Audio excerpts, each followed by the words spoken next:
Hi, I'm Dr. Sheel Patel, and today I'll be discussing one of the most common conditions we see in the office, dry eye syndrome.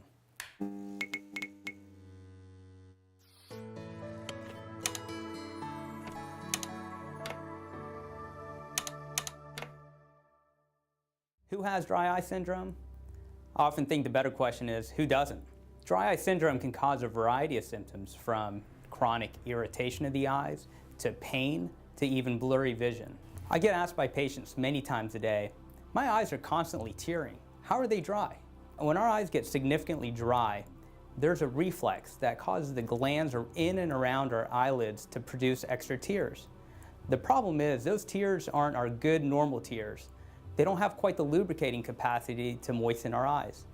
They're actually tears that just stream down our cheek. They may flush out any toxins or irritants in our eye, but they don't actually moisten our eyes in the way that it's needed. It also is a signal that we need to be doing something to help keep them more moist. So to that point, is dry eye syndrome associated with excessive tearing? Yes, it is. It's a pretty common symptom that we see. There are a number of other symptoms that occur with dry eyes. We'll see redness of the eyes, we'll see mucus formation on the surface. Often a foreign body sensation occurs. It even feels like pebbles in the eye. We could get light sensitivity or even blurry vision. So what causes dry eye syndrome? Well, there's a whole host of different causes. It ranges from environmental causes to natural causes. As we age, our glands make less tears and leads to drier eyes. So we do have to compensate for these changes that occur with time. Some of the environmental causes include dry environments. When we're in a car for an extended period of time and we have the AC or the heater blowing at us, that's going to dry our eyes out. Being on an airplane for an extended period of time will do the same thing. Wintertime is notorious for drying out the eyes because the cold, dry air has low humidity, and that will worsen our symptoms as well. When we read a lot or do a lot of computer work, we tend to stare. We don't blink as much as we're intensely focused in on what we're doing. And now with the generation of iPhones and Androids and iPads, we have more and more things to stare at and less blinking and more dry eye. So those are things that we need to take account for. Medications can cause dry eyes. Anti-allergy medications, which can contain antihistamines, also antihypertensive medications to help bring down our blood pressure, as well as diuretic medications or water pills will do the same thing. A number of medical conditions can cause this as well. Autoimmune conditions such as lupus, rheumatoid arthritis, and Sjogren's syndrome all can play a major role in worsening our dry eyes.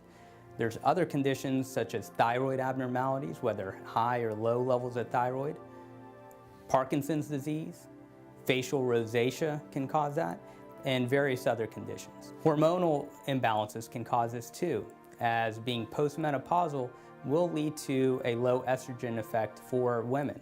And that's why women have the highest incidence of dry eye syndrome. Recent eye surgery can also cause dry eyes, and that's why we're even more aggressive with using artificial tears after any eye procedure.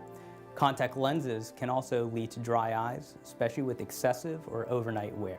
Now this gets us to, how do we treat the dryness? That's a whole discussion in itself, especially as there's a number of different ways to treat each certain scenario. And as each individual person comes in, we address their certain factors, risk factors that are in their environment, as well as any medications that they have or any medical conditions that are coexisting.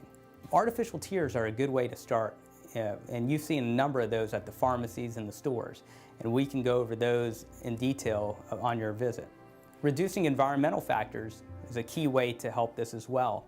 If you wake up with dry eyes and use a ceiling fan, a good idea would either be considering turning off the ceiling fan or using a nighttime gel to help offset the drying effect of the ceiling fan. Increasing bodily hydration is very important with water, and increasing the hydration, if you will, of the air around you with the humidifier can help as well.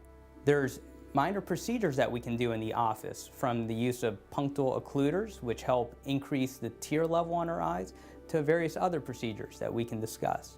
We can also use prescription medications, such as Restasis, which has been shown to increase tear production, to topical and oral anti-inflammatory medications that are used to decrease the inflammatory effect from dry eyes. Lid hygiene is a very key component of dry eye treatment. We often have clogged oil glands and low-grade inflammation because of the state of our lids.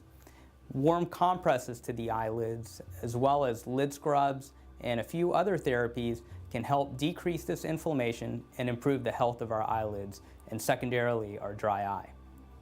This is just a tip of the iceberg with treatment of dry eyes. At Cape Fear Eye Associates, we have a great team of doctors that are here to help you from dry eye to a variety of different conditions. We're here to promptly detect and treat any of these conditions to help you improve the quality of your life as well as your vision. We hope to see you soon.